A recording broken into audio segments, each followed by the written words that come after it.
What's up YouTube, this is LDS Reliance.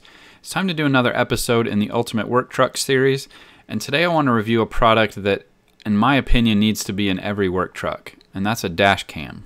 I was sent this product free of charge from an Amazon seller that wanted me to do a review on it, so I thought it would be a perfect addition to this work truck. I know from personal experience with a company that I used to work for how the company can be liable for accidents, so having video evidence of your performance behind the wheel can be critical.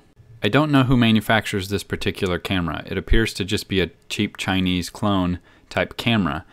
The seller's name is ProLan V, and I'll put a link in the video description to where you can buy this. Even though this is a generic camera, it does have brand name components inside, so it is worth your time to look at. The user guide and FAQ booklets that it comes with are pretty decent and cover all the major things that you'll need to know about the camera. As you can see, the warranty is pretty much junk as it's only 60 days and it goes to somebody's email address at slick-power.com. But at a price tag of only $50 US as of the time of this video, it's worth taking a risk. So let's talk about the camera itself. It is a full HD 1080p camera at 30 frames per second. It uses a Sony IMX323 sensor with a wide-angle lens to give you a wide field of vision.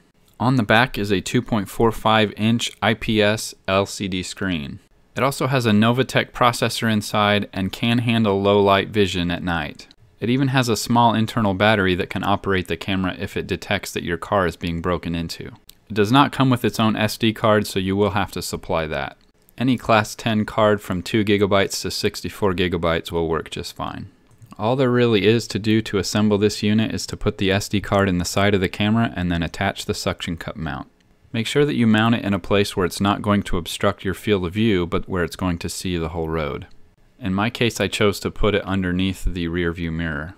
There are a few different ways that you can provide power to the unit, but most of us will probably use the supplied USB cable.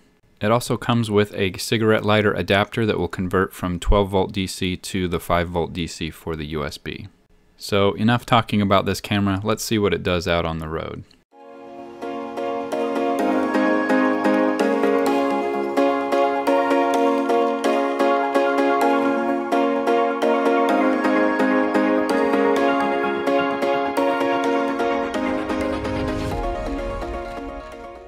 So the camera seems to work pretty good, and the footage speaks for itself. So I know some of you, if you've made it this far in the video, are still wondering why this has anything to do with a work truck. So obviously this is my opinion, and you're welcome to disagree with me if you want. But there are a few things that can take down a business in a hurry, and a lawsuit is one of them. So if I can invest $50 in a device that could capture evidence that could prove that I wasn't at fault in an accident, that's well worth it to me. Thanks for watching this episode. Be sure to subscribe if you're new to my channel. And if you're already a subscriber, make sure that you hit the bell icon to notify you every time I upload a new video.